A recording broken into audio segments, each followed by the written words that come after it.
Bismillahirrahmanirrahim. Assalamualaikum warahmatullahi wabarakatuh. Nama saya Waisha Auni Sofia binti Muhammad Rafi dari Sekolah Menengah Islam Al-Irsyad. Hari ini saya akan mempersembahkan jahitan kitchen ke watak kesukaan saya. Kalau nak tahu watak tu kena tengok sampai habis. Bahan-bahan asasnya adalah pelbagai warna kain felt pelbagai warna. Kapas, benang dan jarum, sebilah gunting dan pelbagai hiasan tambahan. Langkah pertama, saya akan melakarkan bulatan pada kain felt biru, kemudian mengguntingnya.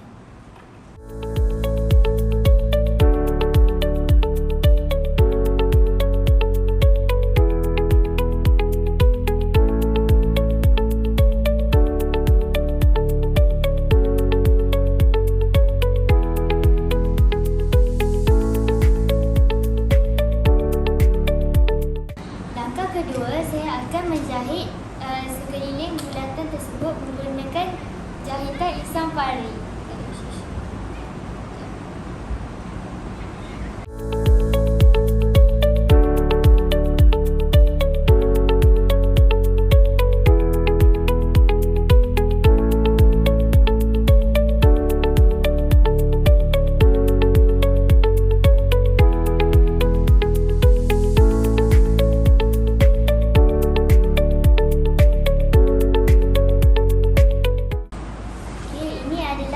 Jahitan insang pari tadi.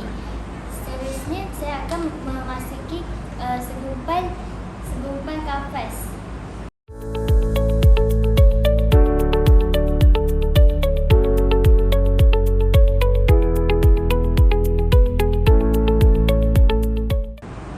Kemudian saya akan membuat lakaran hiasan tambahan menggunakan kain felt putih dan membuat jahitan insang pari seperti tadi.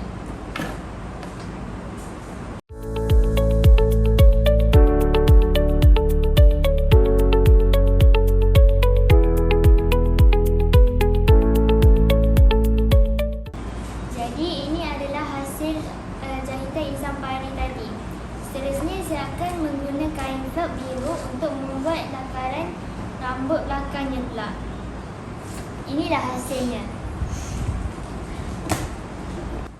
Langkah terakhir, saya akan menghias jahitan saya untuk menampakkan watak kesukaan saya. Stay tune.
Saya cantik tak?